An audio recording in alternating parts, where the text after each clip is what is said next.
Muy buenos días, hermanos. Van a abrir sus Biblias en Jeremías capítulo 34 y vamos a estudiar hoy a partir del versículo 8 hasta el final del capítulo.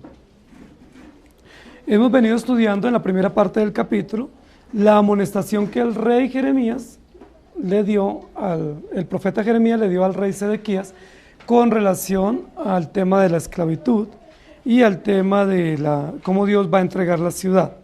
En esta segunda parte del capítulo 34 de Jeremías vamos a analizar otro aspecto muy importante de la condición política y social del pueblo de Israel.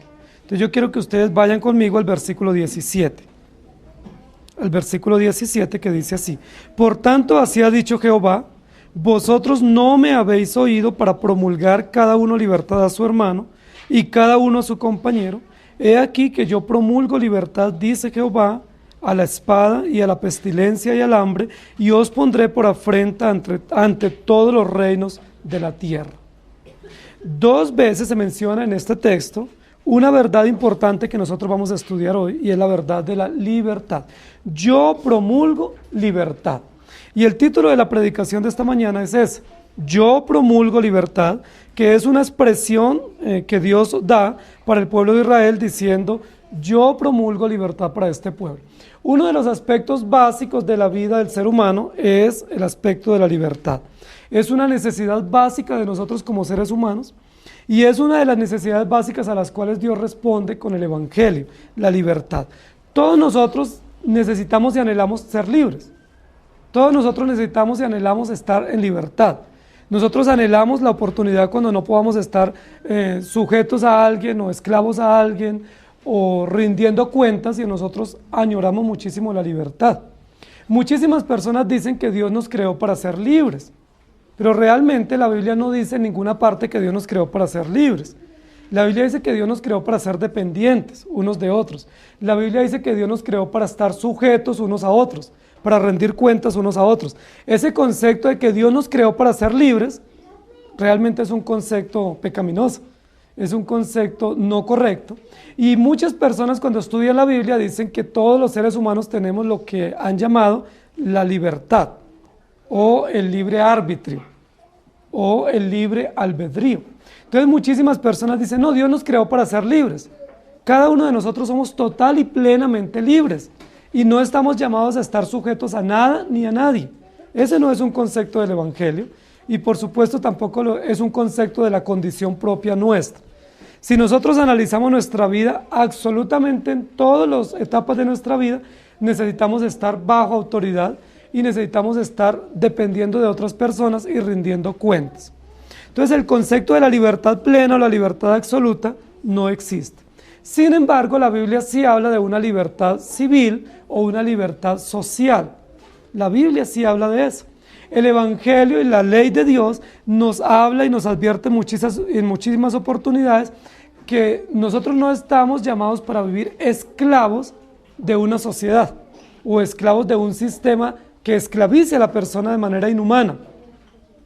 La esclavitud es una práctica antigua, ¿sí? No fueron los judíos los primeros que comenzaron a esclavizar, fueron los imperios paganos los que comenzaron a tomar a las personas como esclavas y como mano de obra, y los esclavizaron de manera cruel, de manera inhumana, en muchísimos casos, pues el resto de la vida. Recordemos que la Biblia nos habla que los judíos fueron esclavos en Egipto. ¿Recuerdan ese episodio? Por muchísimos años los judíos fueron esclavos en Egipto.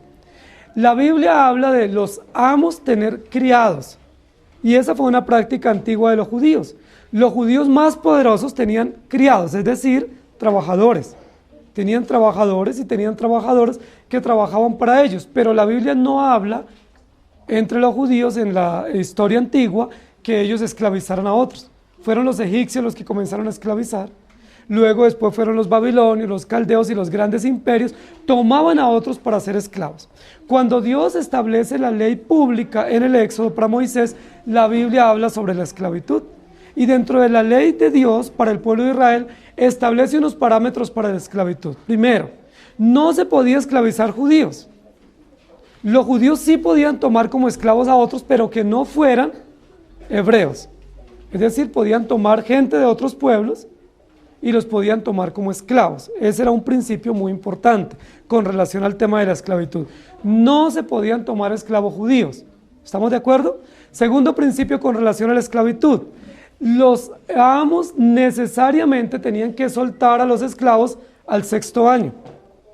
Todo esclavo que tuvieran los judíos lo podían tener y usarlo y aprovecharlo durante 6 años, pero al final de los 6 años tenían que darlo en libertad. Porque el 7º año era un año de libertad. Era un año donde nadie podía estar esclavo. Y luego, después de ese 7º año, pues si ellos querían volver a tomar como esclavos a otros extranjeros, los podían tomar. La Biblia también dice con relación a la esclavitud, y es que los esclavos no podían ser permanentes. Si algún amo, al final de los 6 años, le daban libertad al esclavo, pero el esclavo voluntariamente quería quedarse con su amo, entonces se hacía un proceso oficial donde lo tomaba como esclavo permanente, dice que le horadaba la oreja, y entonces esa era una señal de que él iba a estar permanentemente esclavo. Hoy en día vemos muchos hombres con las orejas horadadas, ¿cierto? Son esclavos permanentes, claro, por supuesto, pero del pecado, ¿cierto? Porque ellos voluntariamente se hacen horadar la oreja en señal de que se entregan voluntariamente para estar con ese amo que es su amo, ¿cierto? A quien le rinden cuentas. Pero la Biblia prohíbe tener esclavos permanentemente. ¿Hubo esclavos hebreos? Claro que sí. ¿En qué condición los esclavos hebreos están si la ley judía realmente no lo permitía? La ley judía no permitía que se esclavizaran judíos. Entonces, ¿por qué hubo esclavos judíos? Por 2 razones básicas. Una de ellas porque los poderosos querían subyugar a los más débiles, y una forma de subyugarlos y de dominarlos era esclavizarlos. Pero una razón muy importante por la cual los hebreos fueron esclavizados en algunos periodos de la historia fue por deudas. Cuando una persona le prestaba dinero a otra y esa persona no podía pagar, ¿qué garantía tenían los acreedores de que se les iba a responder por la deuda? Tomaban los hijos y se llevaban estos hijos y los tomaban como esclavos y le decían, mire, no le voy a devolver ese hijo hasta que usted me pague la deuda. ¿Ustedes se imaginan que pasara hoy así? Que nosotros tengamos una deuda, no podamos pagar, y la persona a la que le debemos le dice, no, pues yo me voy a llevar su hijo. Y hasta que no me pague, no le devuelvo el hijo. ¿Sí? O usted tiene que venir y ser esclavo o trabajador y me va pagando con su propio trabajo hasta que termine de pagar. Entonces el tema de la libertad es un tema muy importante. Yo promulgo libertad, dice Dios. El espíritu de la ley de Dios es hablar de la libertad. El espíritu del corazón de Dios a nivel social es hablarnos de la libertad y del propósito de Dios para liberar. Esto es muy importante porque lo que vamos a ver en el capítulo 34 está en contraste con lo que nosotros vimos en el capítulo 30, 31, 32 y 33. Recuerden que los capítulos anteriores hablaban de la esperanza, hablaban de la repatriación, hablaban del Mesías. Este capítulo no nos va a hablar así, nos va a hablar del pecado del pueblo y de cómo el pueblo esclaviza. Y yo quiero que leamos algunos textos que nos van a ayudar a comprender cuál es el propósito de Dios frente al tema del trato con las personas y de las relaciones interpersonales y cómo Dios nos muestra su compasión y su misericordia. Éxodo 22, 25 al 27 dice, cuando prestares dinero a uno de mi pueblo, es decir, a un hebreo, al pobre que está contigo no te portarás con él como logrero, es decir, no te aprovecharás de él, ni le impondrás usura, es decir, no le cobrarás intereses. Si tomares en prenda el vestido de tu prójimo, a la puesta del sol se lo devolverás, porque solo eso es su cubierta, es su vestido para cubrir su cuerpo. ¿En qué dormirá? Y cuando él clamare a mí, yo le oiré porque soy misericordioso. En palabras más sencillas, si alguien viene a mí y me dice, pastor, présteme, y yo por la tarde le pago, yo no le puedo cobrar intereses, ¿sí? Yo no puedo ser oportunista, pero ¿qué hacían los judíos? Le decía, bueno, pues déjeme la chaqueta en garantía de que usted me va a pagar. ¿Cuál era mi responsabilidad a la caída de la tarde? Tengo que devolverle su capa, porque esa era su cobija, era su abrigo. Si yo no le devolvía el abrigo a él, aunque él no me diera la plata, estaba yo siendo muy injusto, porque él cómo se iba a cubrir del frío en la noche. Yo podía decir, no, hasta que no me pague no le devuelvo la capa. Pero ¿y si esa persona tardaba un mes en pagarme o más?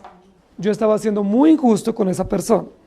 En Éxodo 23:11 dice, mas el séptimo año la dejarás libre, para que coman los pobres de tu pueblo, y de lo que quedare comerán las bestias del campo, así harás con tu viña y con tu olivar. Diciendo que la tierra se debía cultivar 6 años, y el séptimo año no se cultivaba en absoluto. ¿Quiénes iban a vivir del producto que diera la tierra en el año que yo no la cultivaba como dueño?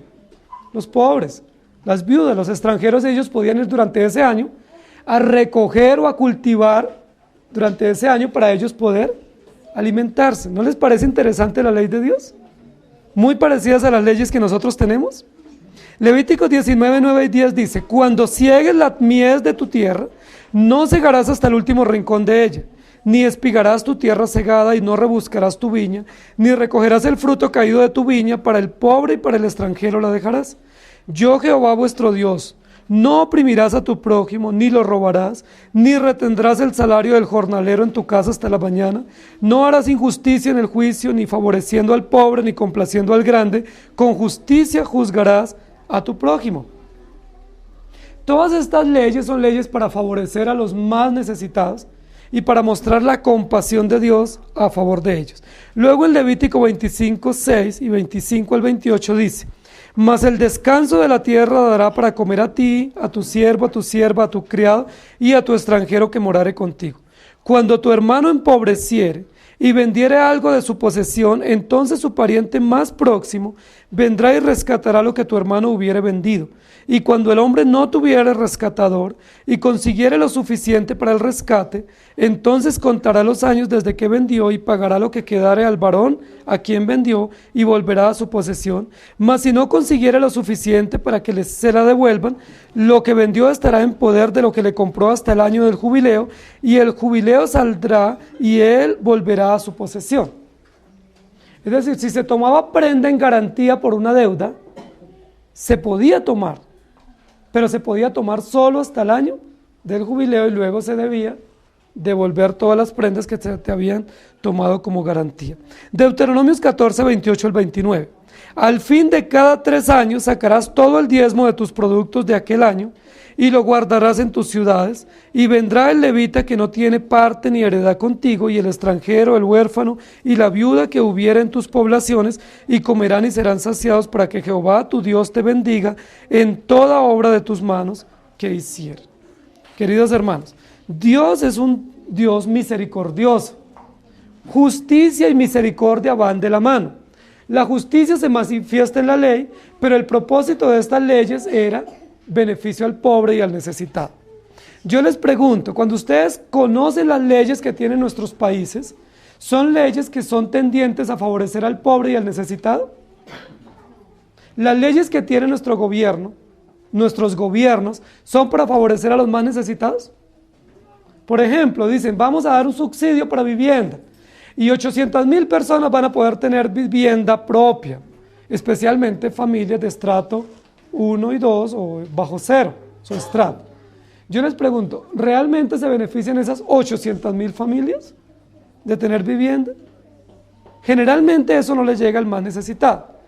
Posiblemente sí se benefician 800,000 familias, pero no los más necesitados, sino algunos oportunistas o algunos intermediarios quienes se benefician de esas opciones, y muchas veces ese dinero lo desvían para otros propósitos.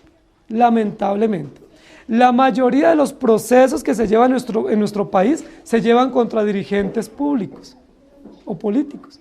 Hay una gran cantidad de dirigentes que están siendo investigados seriamente por varios delitos. ¿Cuáles son los delitos más recurrentes por los cuales se investigan los políticos?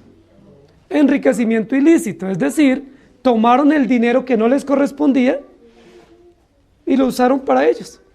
Se enriquecieron de manera ilícita. Evasión de impuestos, es decir, ellos no pagaron sus impuestos y no pasó nada. ¿Qué pasa si nosotros no pagamos el impuesto de nuestra casa o de nuestro vehículo? ¿Qué pasa si no pagamos el servicio público a tiempo? Nosotros no podemos decir, no, yo soy el dirigente, entonces no me vayan a quitar el servicio. A nosotros nos lo suspenden inmediatamente y tenemos que pagar la reconexión, pagar las sanciones y todas las moras.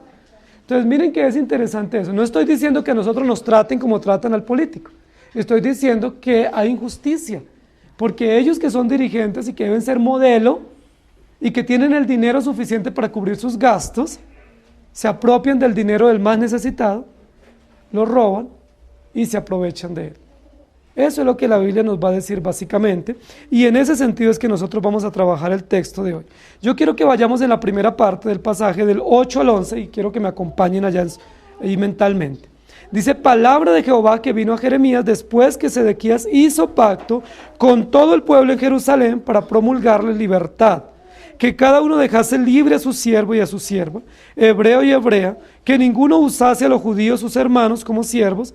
Y cuando oyeron todos los príncipes y todo el pueblo que había convenido en el pacto de dejar libre cada uno a su siervo y cada uno a su sierva, que ninguno los usase más como siervos, obedecieron y los dejaron. Pero después se arrepintieron e hicieron volver a sus siervos y a las siervas que habían dejado libres, y los sujetaron como siervos y siervas. Esta primera parte que yo quiero que nosotros miremos es una situación que dice que cuando vino palabra de Jeremías, después de Sedequías hizo pacto con todo el pueblo. Lo siguiente pasó. Dios mandó a Jeremías a encontrarse con Sedequías y a decirle, usted tiene que obedecer la ley de Dios.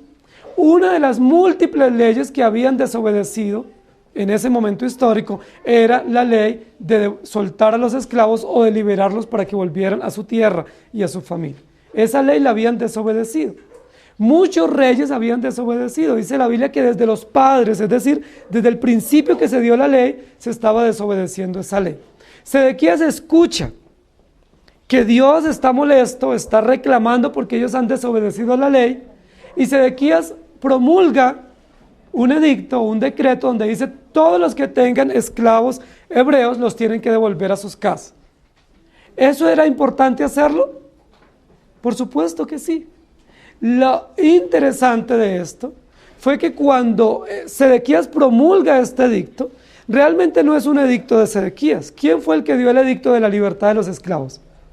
Dios. ¿Cuándo Dios lo dio? En el Éxodo la dio a Moisés. Y esa ley debía cumplirse. No se había cumplido, no se necesitaba un edicto nuevo, no se necesitaba promulgar un decreto nuevo porque ya estaba dado. Es la ley de Dios. Cuando Sedequías promulga un nuevo decreto, ¿qué es lo que él está diciendo?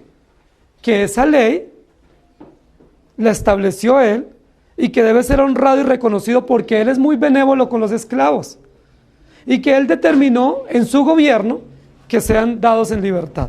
¿Y eso se determinó en el gobierno? No, Dios lo determinó en la antigüedad. Todas las personas que son tomadas como esclavas deben ser dadas en libertad en el 6º año. Y no se puede esclavizar a los hebreos, ni siquiera por causas de deudas. Porque si hay esclavitud de hebreos por causa de deudas, ¿qué es lo que está pasando? Que hay enriquecimiento desmedido de algunos y hay empobrecimiento desmedido o injusto de otros. Es decir, que la brecha entre pobres y ricos se está aumentando de manera exagerada. La Biblia no dice que debe haber igualdad entre pobres y ricos. La Biblia en ninguna parte dice que todos debemos tener lo mismo. Es decir, ese comunismo que nos venden a nosotros, ese socialismo no es bíblico. La Biblia dice que siempre habrá ricos y siempre habrá pobres. Pero lo que la Biblia dice es que esa brecha entre pobres y ricos no debe ser tan exagerada. Es decir, que Dios le da a los ricos para que ellos apoyen, respalden o colaboren con los más necesitados, de tal manera que no haya gente viviendo en la pobreza absoluta. Ese concepto de pobreza absoluta no debe existir en ninguna sociedad. No debe existir porque como hay ricos, esos ricos deben ayudar no para que los pobres sean ricos, sino para que los pobres tengan lo básico y puedan vivir. Y esa es una tarea del Estado. Pero cuando Sedequías, dice la Biblia, promulgó un edicto, versículo 8, y dijo que promulgaba la libertad, realmente esa no fue una iniciativa de él. Eso es un primer error que comete Sedequías, porque esa no es una iniciativa del gobierno de él, ¿cierto? Como para que se diga, en el gobierno del rey Sedequías se promulgó libertad de los esclavos, porque ese es el Espíritu de Dios. y esa es la orden de Dios, primero. Segundo, ¿qué motivó a Sedequías a promulgar la libertad de los esclavos hebreos? Lo motivó el ser confrontado terriblemente con el mensaje de Jeremías. Él se convenció de que realmente él como gobernante era un gobernante injusto y que estaban oprimiendo de manera desmedida a los hebreos y que él necesitaba arrepentirse. ¿Se arrepintió Sedequías de su pecado? No, no fue eso lo que movió a Sedequías. ¿Saben qué aconteció? Aconteció lo siguiente, que como la guerra era inminente y la ciudad estaba sitiada, ¿recuerdan? Por los soldados babilónicos, estaba sitiada, es decir, no podían salir ni comprar, ni vender, ni negociar. ¿Qué dijeron los amos? Si tenemos estos esclavos, ¿qué tenemos que hacer por ellos? Alimentarlos. ¿Y cómo los vamos a alimentar? No tenemos cómo alimentarlos, sino genera un gasto excesivo. Entonces, ¿qué vamos a hacer? Dejémoslos que se vaya cada uno a su casa y mire a ver cómo se defiende. ¿Fue un acto realmente de justicia o de injusticia? Ellos no dijeron, era el peor momento para estos esclavos dejarlos ir en libertad. ¿Sí? Porque si yo no puedo, pues mucho menos ellos van a poder sobrevivir. La ciudad está sitiada, yo como amo que me he beneficiado del trabajo de ellos, tengo que alimentarlos. Yo tengo que buscar cómo los alimento porque son mis esclavos. Y no los puedo dejar en libertad como mire a ver usted cómo se defiende. ¿Sí? Segunda razón, los judíos están preparando ejércitos para enfrentar a los soldados babilónicos. Si los mantienen como esclavos, ¿sí?, ellos necesitan más bien que se preparen para la guerra. Es posiblemente otra razón por la cual ellos los dejaron en libertad, para que fueran entrenados para la guerra y enfrentar el sitio que está viviendo Jerusalén. Vamos a seguir el texto bíblico. Que cada uno dejase libre a su siervo, a su sierva, hebreo y hebrea, que ninguno usase los judíos, sus hermanos, como siervos. La ley realmente prohibía que se tomara como esclavos a los judíos. ¿Por qué? Porque ahí dice el texto, ellos son nuestros hermanos. Ellos son nuestros hermanos y no podemos esclavizarlos. Y cuando oyeron todos los príncipes y todo el pueblo lo que se había convenido, ¿qué hicieron? Final del versículo 10. Obedecieron y los dejaron en libertad. Cualquiera de nosotros que lee rápidamente el texto dice, qué bueno lo que está sucediendo. Primero, Jeremías va donde Sedequías, le advierte de lo que está obrando mal. Segundo, Sedequías da un decreto de libertad. Tercero, los príncipes lo obedecen y todo mundo en libertad. Cualquiera de nosotros diría, fabuloso, excelente. Qué bueno lo que está sucediendo en este país. Los esclavos están siendo libres y todo el mundo se está beneficiando. Ahora sí va a haber justicia, ahora sí vamos a estar bien. ¿Pero realmente estaba sucediendo eso? No, no estaba en absoluto sucediendo eso. Primero, Sedequías no se había arrepentido. Sedequías estaba buscando su propia conveniencia. Y es el primer aspecto que yo quiero que nosotros miremos. El versículo 9, el versículo 10, habla y usa un término que es conveniencia. Fue lo que ellos convinieron. ¿Qué es conveniencia? Conveniencia es cuando yo tengo beneficio. Ustedes saben, queridos hermanos, a mí no me gusta meterme en situaciones políticas, pero nuestro país está en una situación de una negociación. Pero esa negociación política está buscando conveniencias. Es decir, yo hago esto siempre y cuando yo tenga beneficios. Es decir, si a mí me conviene. Y yo les pregunto, queridos hermanos, la situación de la ley de Dios, ¿tenemos que aplicarla solo si tenemos conveniencia o no? ¿Es justo que nosotros, buscando conveniencias, obremos en concordancia a la ley de Dios? No es justo. Dios estableció su ley y su ley implica cumplimiento. Me convenga o no me convenga. ¿Sí? Hay muchas personas y probablemente todos nosotros obedecemos algunas cosas, pero solo Dios conoce nuestro corazón. Y muchas veces la obediencia que nosotros tenemos es por conveniencia. Es decir, como yo veo que me conviene, entonces lo hago. Les voy a poner un ejemplo muy sencillo. Muchísimas personas van a las iglesias donde dan grandes sumas de dinero. Y a veces uno se pregunta, ¿cómo esa persona invierte tanto dinero apoyando, contribuyendo, ofrendando en la iglesia, aún más allá de lo que la Biblia establece? Entonces uno dice, ¡qué gente tan generosa! Esa iglesia es una iglesia muy generosa porque todo el mundo va y aporta con abundancia. Yo les pregunto, generalmente en esas iglesias las personas aportan porque han comprendido el principio bíblico y porque quieren obedecer y honrar a Dios con sus bienes. ¿Por qué lo hacen? Porque tienen conveniencia, porque ahí les dicen, si tú traes 100, recibes 1000. Entonces uno dice, está bueno el negocio. Como está bueno el negocio, voy a hacer el esfuerzo, el próximo domingo llevo mis 100. Y espero que se multiplique al 100 por 1. Entonces esas personas sí están ofrendando, pero muchos de ellos no lo hacen por principio bíblico, sino por conveniencia. Es decir, me conviene, yo me beneficio, entonces yo lo hago. Ustedes saben que hay muchas entidades en otros países, especialmente en Norteamérica, que apoyan causas sociales en países de América Latina. Y uno dice, qué bendición, cómo apoyan estas causas sociales en América Latina. Pero cuando uno se da cuenta, resulta que muchos de estos aportantes es por conveniencia aportando, porque el gobierno allá les dice, tienen que pagar esta cantidad de impuestos. Pero si ustedes apoyan causas sociales, se les rebajan los impuestos. Entonces uno dice, ¿realmente ellos son muy generosos en apoyar causas sociales en América Latina? ¿O es que ellos se benefician? Un ejemplo, ellos tienen que pagar 1 millón de pesos de impuestos. Entonces el gobierno les dice, si usted demuestra que está apoyando una causa social, le rebajamos los impuestos a 500 mil pesos. Entonces, ¿qué hacen ellos? Aportan 50,000 pesos para la causa social y el gobierno ya les rebaja los impuestos a 500,000. ¿Para quién fue el negocio? Para ellos, porque ellos se ganaron 450,000 pesos simplemente por hacer un pequeño aporte. Claro que a nosotros en América Latina nos sirven esos beneficios, nos sirven, porque eso nos sirve para ayuda de orfanatos, de entidades sociales, construir hospitales y para muchas causas sociales. Pero realmente ellos no están siendo generosos, ellos están buscando su propia conveniencia. Queridos hermanos, el rey Sedequías y todos los príncipes de Israel en este momento histórico realmente no obedecieron la ley de Dios. Ellos buscaron su propia conveniencia. Su propia conveniencia. Y yo les pregunto, querida iglesia, ¿es correcto obedecer a Dios por conveniencia?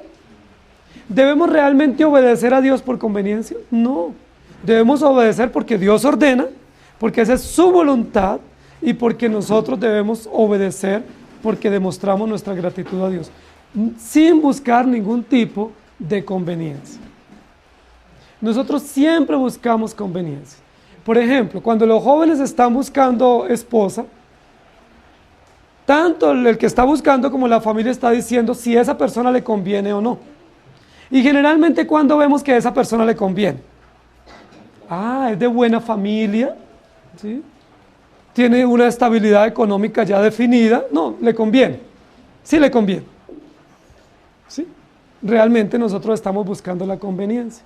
Pero si vemos que esa persona es una persona pobre, de una familia humilde, sencilla, que no tiene una economía definida, ¿qué le decimos? Pues piénsalo. Yo creo que no te conviene. ¿Sí? Es una persona muy interesante, pero creo que no te conviene. ¿Sí? Nosotros no estamos viendo realmente los aspectos morales. ¿Sí? Estamos viendo la conveniencia. Cuando nosotros nos ofrecen un trabajo, si a nosotros en ese trabajo nos ofrecen un mínimo, nosotros decimos, no, ese trabajo no me conviene. ¿Sí? Pero si ese trabajo me ofrecen 5 mínimos, ¿yo qué digo? Uy, pastor, encontré el trabajo de mi vida, no puedo volver a la iglesia, eso sí, ¿no? Porque me toca trabajar los domingos. Y creo que me va a tocar hasta viajar mucho, entonces voy a tener que abandonar a mi esposa y mis hijos por un tiempo, pero es el trabajo que yo le estaba pidiendo al Señor. Me conviene. Yo estoy tomando decisiones por conveniencia. No estoy tomando decisiones por principio. Nosotros ahora mismo nos vamos a afrontar en 15 días a una elección de presidente. Muchos de nosotros estamos tomando opciones por conveniencia. Es decir, me parece, yo creo, yo siento, yo he escuchado, pero no por principios morales. ¿Cuál debe ser la razón básica por la cual nosotros elegimos o determinamos apoyar una u otra persona? en una candidatura? Por los principios morales. Lo básico para nosotros tomar una decisión tiene que ser los aspectos morales, es decir, que se ajuste por lo menos más cercanamente a los principios bíblicos. Muy bien, versículo 11. Pero después se arrepintieron. Uno dice maravilloso, se arrepintieron. Casi nunca aparece en el libro de Jeremías la palabra se arrepintieron. Es decir, el pueblo se arrepintió. Maravilloso, ¿cierto? Pero ¿de qué se arrepintieron? Se arrepintieron de haber pecado y de haber esclavizado a los judíos por tanto tiempo. Se arrepintieron de haber sido crueles y de por pequeñas deudas haberlos oprimido. ¿De qué se arrepintieron? Se arrepintieron de haberlos dejado ir. La embarramos, tomamos una decisión equivocada, nos apresuramos. ¿Saben qué, hermanos? Siempre que tomamos decisiones por conveniencia, pues nos damos cuenta que hay otras decisiones mejores para tomar. Los príncipes se arrepintieron. Ahora, ¿cuál fue la razón de su arrepentimiento? Dice la Biblia, que es un libro histórico también, que cuando los soldados babilónicos tenían sitiada la ciudad ya para penetrar la muralla y para entrar, aconteció algo. ¿Se acuerdan de una coalición que se estaba armando? Con pequeñas naciones, Tiro, Sidón, Etiopía, incluido también Palestina, Judá, Israel, unidos con otro imperio que estaba en decadencia, ¿se acuerdan? Los egipcios. Esta coalición estaba dando resultado, estaba creciendo. ¿Saben qué hizo esta coalición? Mandó unos ejércitos para venir a tomar o a enfrentar a los soldados babilónicos. Entonces, cuando toda la ciudad estaba sitiada y los babilonios estaban rodeando la ciudad, vinieron o tomaron avanzada los soldados de esta coalición liderada por Egipto. ¿Qué sucedió con los soldados de Babilonia? Salieron huyendo. Temporalmente Babilonia dijo, levantemos el sitio, porque no estamos preparados para enfrentar a los egipcios, porque ellos estaban mirando cómo tomaban posesión de Judá o de Jerusalén. Entonces levantaron el sitio temporalmente, entonces abrieron las puertas de la ciudad, los babilonios huyeron y se fueron. ¿Qué dijeron los judíos? Somos libres, ya no hay invasión. Como ya no hay invasión, la embarramos, dejamos ir nuestros esclavos. Tenemos que volverlos a traer. Y nuevamente los príncipes y los principales de la ciudad tomaron nuevamente a los esclavos y les hicieron volver porque les habían dejado ir, dice, y les sujetaron nuevamente como siervos y como siervos. Entonces la pregunta que surge ahí es, ¿realmente ellos estaban promulgando la libertad de Dios o una libertad temporal por conveniencia? ¿Era por conveniencia? Hay personas que dicen, si Dios me hace el milagro, yo vuelvo a la iglesia. Si Dios me da el trabajo, yo comienzo a ser fiel en esto. Si Dios esto, si Dios aquello. Como poniendo condiciones para ver si Dios obra. Dios puede obrar porque Dios es soberano. Pero no tenemos ningún derecho para nosotros ponerle condiciones a Dios sobre lo que Él nos ha ordenado que obedezcamos. Entonces el primer aspecto es, Dios promulga libertad, pero la libertad que Dios promulga es una libertad sin conveniencias. Es decir, con arrepentimiento genuino, con conversión y con decisiones firmes. Yo quiero que nosotros vayamos a los versículos 12 al 16, que dicen así: vino pues palabra de Jehová a Jeremías diciendo, así dice Jehová Dios de Israel, de Jeremías, así dice Jehová Dios de Israel, yo hice pacto con vuestros padres el día que los saqué de tierra de Egipto, de casa de servidumbre, diciendo, al cabo de 7 años dejará cada uno a su hermano hebreo que fuere vendido, le servirá 6 años y lo enviará libre, pero vuestros padres no me oyeron ni inclinaron su oído, y vosotros os habéis hoy convertido y hecho lo recto delante de mis ojos, anunciando cada uno libertad a su prójimo, y que habíais hecho pacto en mi presencia en la casa en la cual os es invocado mi nombre. Pero os habéis vuelto y profanado mi nombre, y habéis vuelto a tomar cada uno a su siervo y cada uno a su sierva que habíais dejado libres a su sierva que habíais dejado libres a su voluntad, y los habéis sujetado para que os sean siervos y siervas. Esos versículos está hablando ya Dios y está contando la historia de lo que ha acontecido para nosotros y diciendo cuál fue el propósito. Primero, Dios dice, yo fui el que establecí la ley. Dios comienza a sacar a la luz lo que era oculto en el momento histórico para el pueblo. Primero, no fue Sedequías el que hizo la ley de la libertad. El que promulgó esta ley de libertad fue Dios. Y Dios lo comienza a decir. Yo fue el que hice esta ley. ¿Cuándo hice esta ley? Con sus padres. Es decir, en la antigüedad, hace mucho tiempo, yo establecí esa ley y la di a conocer a sus padres. ¿Quiénes habían violado consistente y permanentemente esta ley? Todo el pueblo de Israel, desde que se recibió la ley de parte de los padres, habían violado esta ley. Dice Dios ahora, yo los saqué de Egipto de la esclavitud. Una de las razones por las cuales Dios promulgó la ley de la libertad y de no esclavitud, o por lo menos no esclavitud permanente, tiene bases históricas. ¿Cuál fue esa base histórica? Porque ustedes estuvieron esclavos en Egipto. ¿Cuántos años estuvo el pueblo de Israel esclavo en Egipto? Más de 400 años. ¿Cómo trataron los amos a estos esclavos judíos? Dice con dureza, dice la Biblia. Los trataron con crueldad. Y cuando ellos dijeron, por favor, no tan duro, ¿qué dijeron ellos? Más duro. Cuando ellos dijeron, déjenos ir porque queremos adorar a nuestro Dios, ¿sabe qué dijeron los capataces? Ah, es que están muy desocupaditos, ¿no? Les está yendo muy fácil, ¿no? Por eso se quieren ir, ¿no? Entonces les doblaron la carga de trabajo, les pusieron capataces y dice que les pusieron guardias de día y de noche para que les exigieran con dureza y con crueldad que cumplieran con los requisitos de su producción diaria. Queridos hermanos, el pueblo de Israel sabía lo que significaba la esclavitud. Ellos cuando estuvieron esclavos no pudieron desarrollar su familia. Cuando estuvieron esclavos dice la Biblia que ellos fueron oprimidos con crueldad, fueron empobrecidos, no tuvieron la oportunidad de trabajar para su familia ni para su economía, solamente trabajaron para sobrevivir, fueron tratados con dureza, fueron golpeados, fueron maltratados, fueron explotados, ¿sí? Luego después dice la Biblia al final del periodo de la esclavitud, les mataron sus hijos, comenzaron a matar a sus hijos. ¿Ustedes saben lo que eso significa? Que uno tiene que estar trabajando con la dureza de la esclavitud, con un capataz encima, con un supervisor encima, y que además uno con la ilusión de tener un hijo se lo maten. Y que no le den la oportunidad de llorar por su hijo, ni de lamentarse, sino trabaje más duro.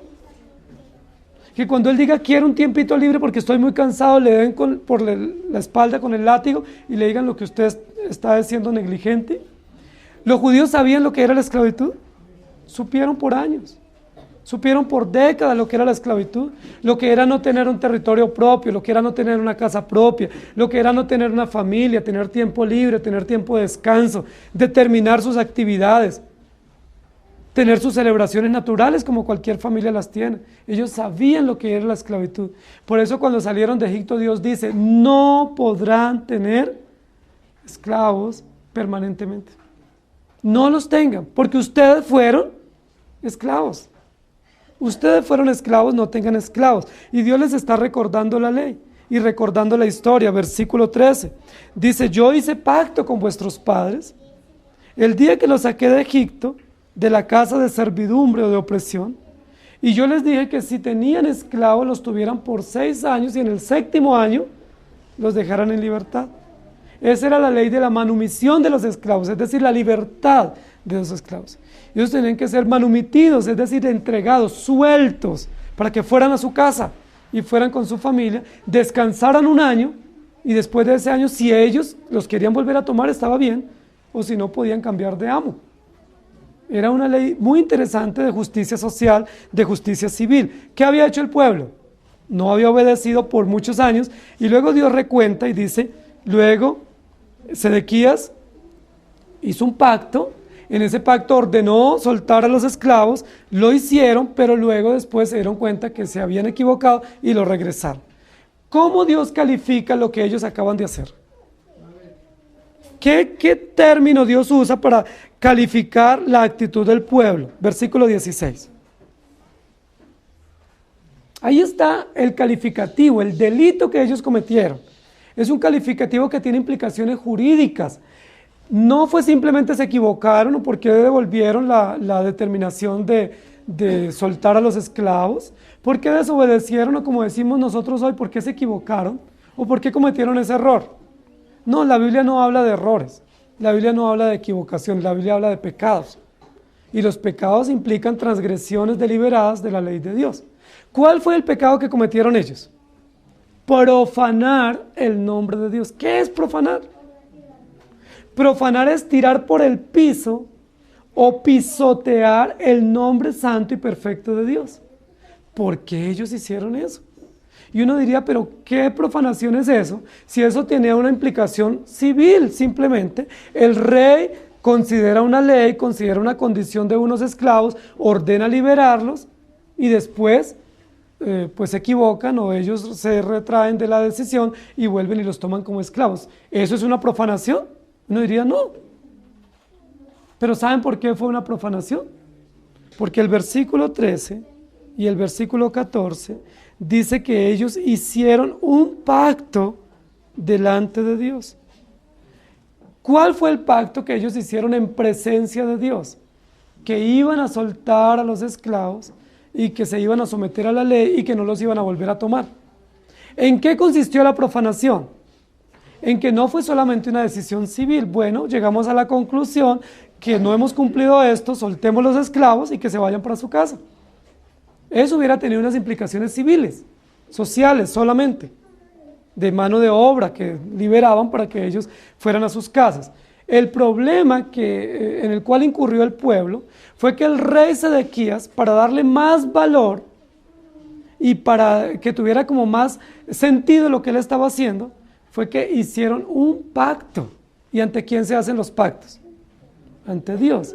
Y el pacto lo hicieron como se hacían los pactos antiguos, y hicieron un pacto solemne en presencia de Dios, es decir, invocaron a Dios por testigo. Por eso dentro de la ley moral de Dios dice, no tomarás el nombre de Jehová tu Dios en vano. Porque cuando yo pongo a Dios por testigo, ¿qué estoy diciendo? Que Dios me juzgue si yo no cumplo. ¿Sí? O que Dios sabe lo que yo determiné y Él va a juzgar en medio de nosotros. Entonces, poner a Dios por testigo es una cosa seria. ¿Sí? Por eso dice la Biblia, no usarás el nombre de Dios, porque el que usa el nombre de Dios no se le da por inocente. La Biblia dice que Dios calificó el pecado. Dios recuenta la historia. Primero, la ley no la hizo Sedequías, la ley la hizo Dios. Segundo, el motivo implicaba justicia social porque ellos fueron esclavos en Egipto. No era simplemente una condición de una invasión temporal por soldados babilónicos o que se retraigan de la decisión porque los egipcios van a afrontar o la coalición va a afrontar a los soldados babilónicos, sino que era una ley que tiene un sentido social y Dios la estableció. Entonces, ¿cuál fue el pecado del pueblo? La profanación. Entonces, Dios promulga libertad sin profanación. Es decir, yo les doy libertad, pero si hay un pacto en el cual ustedes se comprometen delante de mí, ustedes tienen que ser firmes a ese pacto. El pecado no fue que Sedequías dijo, suelten los esclavos y que se vayan para su casa. Ahí no fue el pecado. El pecado tampoco consistió la gravedad de la situación en que ellos dijeron, no, nos equivocamos y volvemos y los tomamos. Claro, estaban violando aspectos de la ley civil de Dios. ¿Cuál fue el problema? Que ellos por hacer más hicieron un pacto solemne en presencia de Dios. La Biblia no nos dice si fue en el templo, probablemente fue en el templo. Probablemente fue con la presencia de las autoridades que Dios estableció, profetas, reyes y sacerdotes. Por lo menos Sedequías estaba allí, los principales. Hicieron un pacto diciendo, nunca más volveremos a tomar a los judíos, nuestros hermanos, como esclavos, como siervos y como siervas. Dios es testigo, Señor, y te prometemos que nunca más lo vamos a hacer. Y lo soltaron. Eso fue solemne. Eso fue Dios como testigo. ¿Qué pasó cuando los soldados babilónicos se devolvieron del sitio y levantaron el sitio de la ciudad? Les dijeron, nos equivocamos, y volvieron a traer a los esclavos. Ese fue el problema. Porque ellos lo hicieron solemne delante de Dios, diciendo, Dios, te prometemos que no vamos a hacer más. ¿Qué dice la Biblia? Cuando tú hagas voto, no te aligeres a hacerlo. Si tú vas a hacer un compromiso con Dios, no te apresures. Dice, piénsalo bien. Dice, y piensa bien, porque si tú haces un voto, tienes que cumplirlo. No sea que hagas un voto y no lo puedas cumplir y seas hallado mentiroso. Dice la Biblia, no te apresures a prometer. ¿Sí han leído ese texto? No te apresures mucho a prometer. También dice la Biblia que debemos oír más que hablar. ¿Por qué? Porque a veces nos apresuramos mucho y después decimos, dije lo que no tenía que haber dicho. O me enredé en mis palabras y me comprometí, ya di el sí y me toca cumplir. O si no cumplo, pues soy hallado mentiroso. Eso fue lo que aconteció. Profanaron el nombre de Dios. Ahora, ¿con quién se metió Sedequías y los príncipes? ¿Con los esclavos judíos? ¿El problema era con los esclavos, con hombres y mujeres esclavizados? ¿El problema era que estaban tratándolos muy duro? ¿Con quién se metió el rey Sedequías y el pueblo y los príncipes? Con Dios. Dice versículo 14 y 16 luego, dice, profanaron mi nombre. El problema no es Sedequías, el problema no es Jeremías, el problema es que el pueblo profanó el nombre de Dios. ¿Por qué? Porque ellos dijeron, Dios, te prometemos que no vamos a volver a hacer esto. Nos comprometemos delante de ti, tú eres nuestro testigo, y luego, en poco tiempo, volvieron a hacer lo mismo. ¿Se dan cuenta, queridos hermanos, lo grave que es eso? Cuando nosotros nos comprometemos a algo y luego no lo cumplimos, y máxime cuando ponemos a Dios como testigo, es un grave pecado, se llama profanación. Es decir, desprecio, pisotear la palabra de Dios y despreciar las determinaciones del nombre de Dios y pensar que el nombre de Dios es cualquier cosa. Hay personas que en cualquier circunstancia le dicen, júremelo. ¿Sí? Júremelo. Y uno se lo jura. Y la Biblia dice, no tomarás el nombre de Jehová tu Dios en vano. No puedo estar poniendo el nombre de Dios porque yo más adelante pisoteo el nombre de Dios porque me retraigo de lo que me he comprometido. Entonces, Dios promulga libertad sin conveniencias y Dios promulga libertad sin profanación, es decir, con sinceridad. El pueblo no había sido sincero en esta determinación. Ellos una vez vieron que la circunstancia estaba cambiando, se retrocedieron. Miren, queridos hermanos, un ejemplo sencillo. Hay muchísimos hermanos en las iglesias que le dicen a uno, o dicen a la iglesia, hermanos, ayúdenme a orar que Dios me dé un buen trabajo. Ayúdenme a orar, porque estoy pasando necesidad y necesito un buen trabajo, que Dios me ayude. ¿Qué hace la iglesia? Ora por el trabajo. Dios en su infinita bondad, ¿qué hace? Nos da un buen trabajo. ¿Y qué hace el querido creyente? No vuelve a la iglesia, ¿no es que ya tiene trabajo? Él ya no vuelve, ¿por qué? No, es que ese trabajo es muy exigente, es que ese trabajo me roba mucho tiempo, es que estoy trabajando de lunes a sábado, el domingo es el único día de descanso. No, Dios entiende. Entonces, ¿qué debemos orar? Pues que Dios le quite el trabajo. Porque cuando no tenía trabajo, pasaba necesidades, pero era fiel. ¿Sí? Pasaba serias necesidades, pero era constante. Pero Dios le dio trabajo y se olvidó de la iglesia y se olvidó de la familia espiritual. Pero así somos nosotros, ¿cierto? Muchas veces le decimos, Señor, provéeme un transporte. Porque si tú me provees un transporte, ahora yo sí puedo ir a la iglesia y puedo llevar mi familia y llego temprano. Y Dios nos provee el trabajo, el transporte. ¿Y qué nos vamos a celebrar los domingos? Ahora entonces estamos, los puentes festivos, estamos pues porque como ya tenemos transporte, entonces hay que aprovechar. Hay que sacar la familia y dar una vueltica. Hay que ir de fin de semana de paseíto. Entonces, ¿qué es lo que estoy diciendo? No es malo que Dios nos dé cosas, no es malo pedir a Dios cosas. Lo malo es cuando Dios nos da las cosas, cómo nuestro corazón reacciona. Entonces a veces es mejor no tener un transporte. A veces es mejor no tener un trabajo. A veces es mejor no tener una finquita en tierra caliente. Porque si uno tiene una finquita en tierra caliente, se va todos los fines de semana. Y se olvida de la iglesia. Nuestro corazón es engañoso. Y no debemos olvidar que nuestro corazón es engañoso y nosotros debemos saber eso. Por eso es mejor no pedir a Dios tantas cosas. Porque a veces lo que le pedimos a Dios nos sirve para mayor condenación o para mayor reprensión. Igual pasa con nuestros hijos. A veces nuestros hijos nos piden regalos y nosotros, por querer halagarlos, les damos regalos que creemos que son los mejores para nuestros hijos. Pero a veces esos regalos que nuestros hijos agradecen se constituyen en la peor trampa para el corazón de nuestros propios hijos. Porque ellos quedan enredados en eso, atrapados en eso, porque eso era lo que ellos querían, pero ahora pues ya no tienen tiempo para nada. Y claro, es mucho mejor juegos electrónicos que ir a la iglesia y a la escuela dominical. ¿O no? Si yo pongo las dos cosas, ¿Qué es mejor? ¿Juegos electrónicos, redes sociales, juegos novedosos y atractivos o ir a una escuela dominical? Pues uno diría, no, mucho mejor juegos, tecnología, diversión, que ir a la escuela dominical. Pero si nosotros le damos regalos a nuestros hijos que contribuyan para el enriquecimiento de su fe y para el enriquecimiento de los principios, ellos van a amar mucho más las cosas de Dios.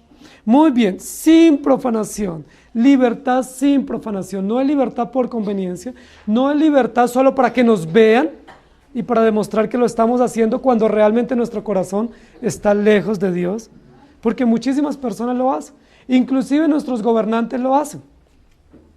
Ustedes se dan cuenta que cuando los gobernantes están terminando sus periodos de gobierno, ellos comienzan a hacer todo lo que no hicieron en el periodo, ¿cierto? Entonces muchísimas veces comienzan a aprobar leyes que estaban ahí, simplemente firman, aprueban cosas. ¿Por qué? Ellos, ¿qué es lo que están esperando? Algunos de ellos están buscando reelección. Entonces, si yo en el último 6 meses hago muchas cosas, la gente va a decir, yo soy el mejor gobernante y me van a reelegir. Sí, eso es una. Otras cosas, lo que ellos están esperando es que el pueblo, al final del periodo, termine con un buen sabor de ellos. Es decir, que la gente diga, uy, pero excelente gobernante. Sí, mire todo lo que hizo. Pero realmente durante todo el periodo no trabajó y al final quieren compensar lo que no hicieron, y eso es profanación, porque quieren engañar al pueblo, engañar a Dios, cuando ellos hicieron un juramento ante Dios de que iban a gobernar no para sus propios bolsillos, sino gobernar a favor del pueblo.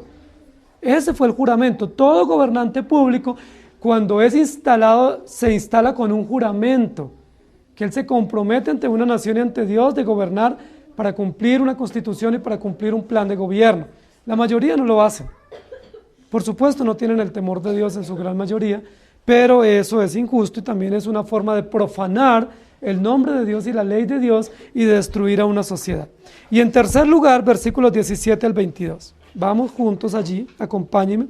Por tanto, así ha dicho Jehová, vosotros no me habéis oído para promulgar cada uno libertad a su hermano y cada uno a su compañero. He aquí que yo promulgo libertad, dice Jehová, a la espada y a la pestilencia y al hambre, y os pondré por afrenta ante todos los reinos de la tierra, y entregaré a los hombres que traspasaron mi pacto, que no han llevado a efecto las palabras del pacto que celebraron en mi presencia, dividiendo en 2 partes el becerro y pasando por medio de ellos, a los príncipes de Judá y a los príncipes de Jerusalén, a los oficiales y a los sacerdotes y a todo el pueblo de la tierra, que pasaron entre las partes del becerro, los entregaré en mano de los enemigos y en mano de los que buscan su vida, y sus cuerpos muertos serán comida de las aves del cielo y de las bestias de la tierra, y a Sedequías rey de Judá y a sus príncipes los entregaré en mano de sus enemigos y en mano de los que buscan su vida y en mano del ejército del rey de Babilonia, que se ha ido de vosotros. He aquí mandaré yo, dice Jehová, y los haré volver a esta ciudad y pelearán contra ella, y la tomarán y la quemarán con fuego, y reduciré a soledad las ciudades de Judá hasta no quedar morador. La tercera parte es la sentencia. Primero son los hechos, segundo es la historia y la ley en la cual, o el delito en el cual incurrieron, y el tercer aspecto de esta parte es la sentencia. Es decir, ¿qué merecen aquellos que deliberadamente obran buscando su propia conveniencia, pero son expuestos que realmente cometieron un delito frente a Dios? Merecen castigo, reprensión. Y del versículo 17 en adelante es por tanto, ¿sí? O alístense o aténganse a lo que les viene, y viene toda una sentencia. ¿Saben qué dice Dios? ¿Saben cómo había hecho Sedequías y los sacerdotes y los príncipes del pueblo este pacto? Lo hicieron como se hacen los pactos solemnes en la antigüedad. Los pactos se hacían de la siguiente manera. Habían 2 partes que se comprometían en un acuerdo, y esas 2 partes traían becerros, generalmente eran becerros o aves en algunos casos, pero generalmente eran becerros. Y miren cómo se hacía el pacto. En presencia de las 2 partes que pactaban, eran partidos los animales en 2 mitades. ¿Sí? Se partían en 2 mitades esos animales. Entonces, imaginémonos un becerro, ¿cierto? Unos becerros se ponían ahí, se partían en 2 mitades, y se ponía una mitad acá y otra mitad acá, y se hacía como un sendero o una calle de honor. Y los que iban a hacer el pacto, los que se responsabilizaban del pacto, tenían que desfilar de manera solemne, es decir, de manera organizada, como una ceremonia, desfilaban por el medio de las mitades de los animales muertos o los animales partidos. ¿Qué era lo que ellos simbolizaban con ese desfile por en medio de los animales muertos, a los animales partidos? Aquí había la mitad del becerro, aquí estaba la otra mitad, y así sucesivamente, en la calle de honor por donde ellos desfilaban. ¿Qué era lo que ellos indicaban? Ellos decían, vamos a cumplir el pacto. Nos comprometemos a cumplir el pacto. Si alguna de las partes que se comprometen en esta ceremonia no puede cumplir el pacto, que le acontezca lo que le ha pasado a estos becerros. Es decir, que sea partida por mitad. O como decimos en español, que me parta un rayo. Básicamente era eso. El que no cumpla, la parte que no cumpla las disposiciones de este pacto, debe ser partida por la mitad. Y será puesta como estos animales. ¿Y quiénes se comían esos animales? Esos animales no se podían comer. Había muchos animales que Dios ordenaba a los judíos que mataran y se los podían comer. Por ejemplo, en algunos holocaustos, ¿cierto? O en la Pascua, se podía matar el animal y se lo comían. En otras ocasiones quemaban la grosura o las vísceras y la grasa y la carne se la comían. Estos animales no se podían comer. ¿Quiénes se comían estos animales partidos por la mitad? Las aves del campo y las fieras del campo. ¿Qué era lo que simbolizaba? Si alguien de manera deliberada no cumple las disposiciones del pacto, debe ser muerto y debe ser entregado o botado para que se lo coman las fieras o las bestias del campo. Eso era solemne, eso era serio. Eso no era un juego. No era simplemente, no, hagamos un pacto y matemos aquí un becerrito y pasemos por la mitad.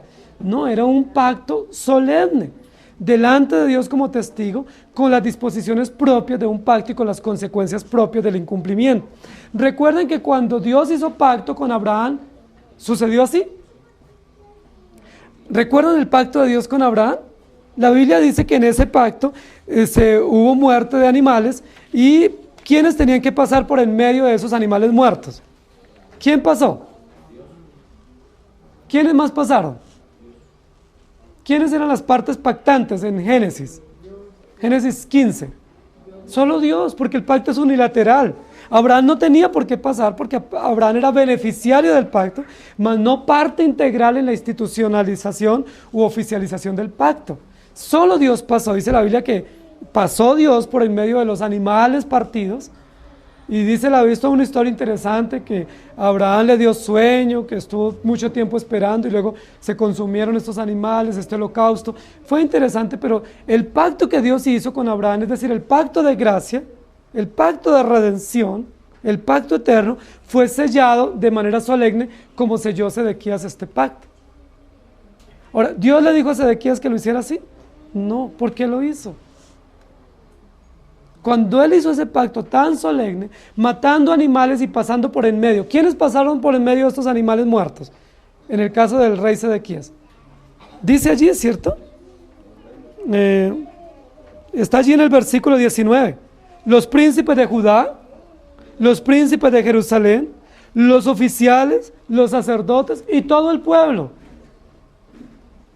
Es decir, todos se comprometieron a cumplir y ahora no cumplieron. ¿Qué tiene que suceder entonces? ¿Qué les espera? Miren lo que dice Dios. Es interesante el lenguaje que usa el texto porque es un lenguaje un tanto irónico. Porque dice Dios, listo, la ley dice que tenían que tener esclavos, soltarlos. Ustedes los soltaron muy bien, pero luego se arrepintieron y los devolvieron. Entonces, ¿qué dice Dios? Listo. ¿Por qué devolvieron a los esclavos? Porque los soldados babilónicos se devolvieron. Entonces, ¿qué dice Dios? Sedequías promulgó libertad, yo también. Yo promulgo libertad, pero la libertad que yo promulgo no es libertad de esclavos. Yo promulgo la libertad de la espada, el hambre, la muerte y la pestilencia. Es decir, tiene libertad la muerte, ¿para qué? Para que haga lo que tiene que hacer con los judíos que no cumplen. Tiene libertad el hambre, tiene libertad la pestilencia, para que cumpla el propósito. Dice Dios, como ustedes dejaron ir a los esclavos, pero luego fueron y los trajeron, yo dejé ir a los ejércitos de Babilonia, pero ¿qué voy a hacer? Los voy a traer para que los maten a ustedes, los esclavicen, para que haya hambre, para que haya miseria, para que quemen sus ciudades, para que los reduzcan a soledad y los reduzcan a miseria. ¿Me dice, ¿es Dios injusto? No, queridos hermanos. Es la sentencia y la consecuencia natural porque ellos fueron desobedientes, porque ellos buscaron cumplir la ley por conveniencia, porque ellos buscaron cumplir la ley profanando el nombre de Dios, es decir, Dios es testigo. Ustedes no sé si han seguido algunas de las investigaciones que surgen en estos días, así agitados en las noticias por las situaciones políticas. Y muchas de esas personas cuando los denuncian o cuando sale a la luz alguna información, lo primero que ellos dicen, yo soy inocente. Bueno, y hay algo en nuestra ley que dice que está la presunción de inocencia hasta que se compruebe lo contrario. ¿Sí? Entonces hay una presunción de inocencia, pero ¿quién es el que presume de inocencia? ¿El pueblo presume que ese dirigente es inocente o quién es el que presume inocencia? El sindicado. ¿Sí? Entonces toman al sindicado, lo entrevistan y le dicen, lo están acusando de este delito, y él dice, soy inocente. Luego después sale la información y los hechos y las comprobaciones, ¿y él qué dice? Ah, no, pero es que fue por esto. O sea, ¿era inocente o no? No era inocente. Nosotros hacemos lo mismo, ¿cierto? Nosotros hacemos lo mismo. Mi hija más pequeña, cuando comete un error y uno le pregunta quién lo hizo, ustedes ¿a quién creen que responsabiliza? Al hermanito que le sigue, que no puede defenderse tanto. Si culpa a la mayor, se puede defender, ¿no? Entonces, Samuel. Pero cuando se comprueba que ella lo hizo, ya la cosa es diferente. Pero todos actuamos así, ¿cierto? Entonces hay una presunción de inocencia, pero la ley no dice que debe presumir el sindicado, sino que el pueblo presume, o el gobierno, o los magistrados presumen de inocencia hasta que se compruebe lo contrario. Pero nosotros estamos llegando a unas subjetividades e interpretaciones privadas de la ley de tal manera que el mismo sindicado dice, soy inocente. Y espero que me lo comprueban. Y le están comprobando y todavía dice que es inocente. Y muchos se van a la cárcel y están 25 años en la cárcel, pero ellos son inocentes. Y muchas veces los abogados en su proceso de acompañamiento le dicen, declárese inocente. No vaya a aceptar los cargos. Bajo ninguna circunstancia acepte cargos. Declárese inocente. ¿Qué dice la Biblia? ¿Hay presunción de inocencia en los cristianos? ¿En el hombre? ¿Qué dice la Biblia? No hay presunción de inocencia. Todos somos pecadores. Todos somos culpables. En la ley de Dios no existe la presunción de inocencia. Eso existe en la ley humana. En la ley de Dios lo que existe es la condenación. Todos somos pecadores, todos somos malos, no hay justo ni aun uno, y por lo tanto Dios dice, como ustedes no libertaron a los esclavos, entonces yo sí voy a libertar. ¿Pero qué es lo que Dios liberta? La espada, el hambre, la pestilencia sobre ustedes que fueron desobedientes. ¿Sobre quiénes va a recaer primero el hambre y las consecuencias de la injusticia? Sobre el rey, los sacerdotes, los príncipes, los líderes y por supuesto, como una cadena, sobre todo el pueblo. Viene esto. Dice, porque ustedes debiendo hacer esto, no lo hicieron. Dios está tomando muy en serio lo que ellos acaban de hacer de manera burlesca. Es decir, vamos a aprovechar a estos pobres esclavos, los soltamos y después los volvemos y no pasó nada. ¿No es eso lo que hacen nuestros gobernantes jugando con los pobres? ¿No es eso lo que hace mucha gente aún en las iglesias, burlándose del pobre y del necesitado? Usándolo como parte de su discurso. Dice, si vienes acá y traes tu dinero te vas a enriquecer. ¿Y quiénes son los únicos que se enriquecen? Ellos. ¿Y dónde quedan los pobres? ¿Cuándo en esas iglesias ustedes han visto que le dan al pobre y al necesitado? ¿Cuándo ustedes han visto que recogen ayudas para los necesitados? No. Solo traigan para que Dios los bendiga, pero el principio es den y den para que Dios los bendiga.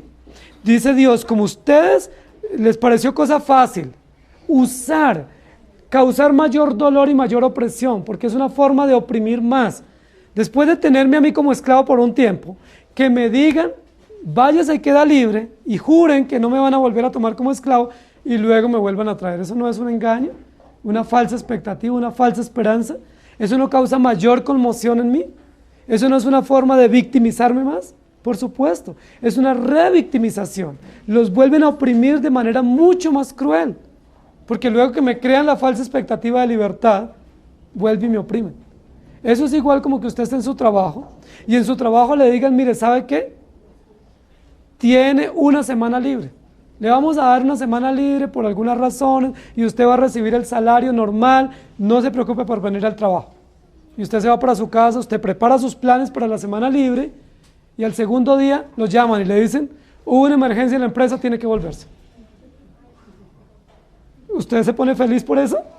No, nos dañaron todos nuestros planes, nos molestamos muchísimo, decimos no tiene sentido, porque en lugar de poder disfrutar de algo que me prometieron, volvieron atrás con una promesa. Eso fue lo que hizo el pueblo y dice, eso no es serio, dice Dios, eso no se hace.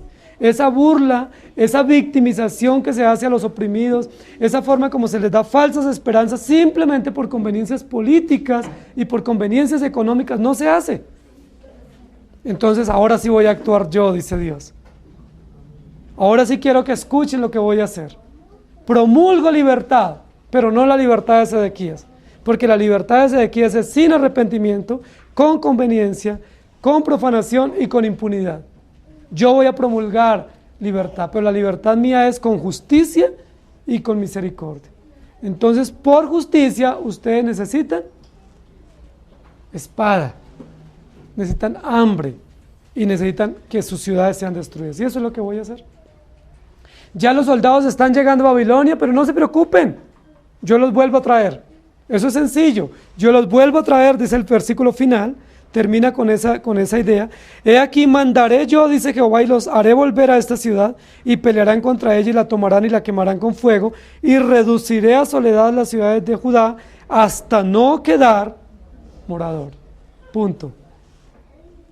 Termina el versículo con esa frase que muestra la justicia y la veracidad de Dios frente a los pecados humanos, que muestra la sentencia implacable de Dios frente al maltrato con los menos favorecidos, y que muestra que Dios está a favor del débil, del necesitado, del menesteroso, en este caso, de los propios judíos. Es muy importante que en este texto sobre la libertad hable de hombres, mujeres, hermanos, hermanas, siervos y siervos. Porque cuando Dios dio la ley en el Éxodo, no hablaba de mujeres, hablaba de esclavos simplemente. Pero había sido tal el índice de esclavitud que ya no solo se esclavizaban hombres, sino que se esclavizaban mujeres. Y luego ahora habla Dios diciéndole, la ley se hizo para proteger a los hermanos, al prójimo. ¿Por quién nosotros debemos velar más en cualquier situación? Dice, por los de la propia familia o los de la propia casa. Y Dios habla de que Él sí promulga libertad, pero su libertad implica arrepentimiento, su libertad implica sinceridad y su libertad implica justicia. Es decir, Sedequías quiere congraciarse con los egipcios y con los hebreos, liberándolos, pero sin justicia, sin arrepentimiento y siendo de manera hipócrita. Pero Dios es justo y nos da libertad completa. Queridos hermanos, la verdadera libertad nos viene a través de Cristo Jesús. La verdadera libertad nos viene a través del Evangelio. La palabra dice, conoceréis la verdad y la verdad os hará libres. La libertad no nos viene a través de un político que llegue ahora al poder. Puede que haga lo correcto, puede que no. Como él obre, no nos llega la esperanza ni la libertad. Nosotros tenemos un deber civil de votar, de apoyar, porque es un deber civil, es un deber ciudadano. Dios nos llama a cuentas por cumplir nuestro deber civil, pero nuestra esperanza no la podemos poner en una persona o en un movimiento político. Nuestra esperanza económica, social, familiar no está en ningún sistema. Nuestra esperanza, nuestra libertad viene de Dios. El único que nos puede libertar del pecado y de las opresiones propias del sistema en el que vivimos es el Señor Jesucristo por el Evangelio. Pero ya Él lo ha hecho. Ya nosotros somos libres. No debemos esperar libertad porque una vez fuimos regenerados, Dios obró libertad en Cristo Jesús. Las cadenas fueron sueltas y ya somos libres en Cristo Jesús. No para hacer lo que querramos, sino libres para hacer la voluntad de Dios y para vivir en su ley. Inclinen su rostro, por favor, y oramos. Amado Señor, gracias te damos por tu palabra, gracias te damos por darnos libertad, gracias te damos por ponernos dirigentes que nos dirijan y que nos encaminen. Gracias, Señor, porque nosotros obramos por conveniencia, obramos de manera hipócrita y obramos de manera impune, pero tú eres justo, tú eres misericordioso, tú eres omnisciente, sacas todo a la luz. Probablemente el acto de Sedequías a nivel político fue un acto loable, un acto que merecía el reconocimiento, pero frente a ti era una profanación. Probablemente el acto, la acción de los príncipes de Judá fue evaluada en su momento como un buen acto de compasión y de misericordia y de sujeción a la ley. Pero tú, que conoces el corazón, denunciaste y denuncias por tu palabra que no hubo nada de misericordia en ese acto, que no hubo nada de obediencia, que hubo fue profanación, que hubo impunidad y que hubo conveniencia. Sacaste toda la luz para traer la sentencia para el pueblo y para darnos esperanza. Gracias por enseñarnos tu palabra y por mostrarnos lo malo que somos, por enseñarnos lo perverso que somos y para mostrarnos que la justicia verdadera y la misericordia verdadera vienen únicamente de ti y es a través tuyo que somos libres. Gracias a ti, en Cristo Jesús. Amén. Que el Señor les bendiga, hermanos.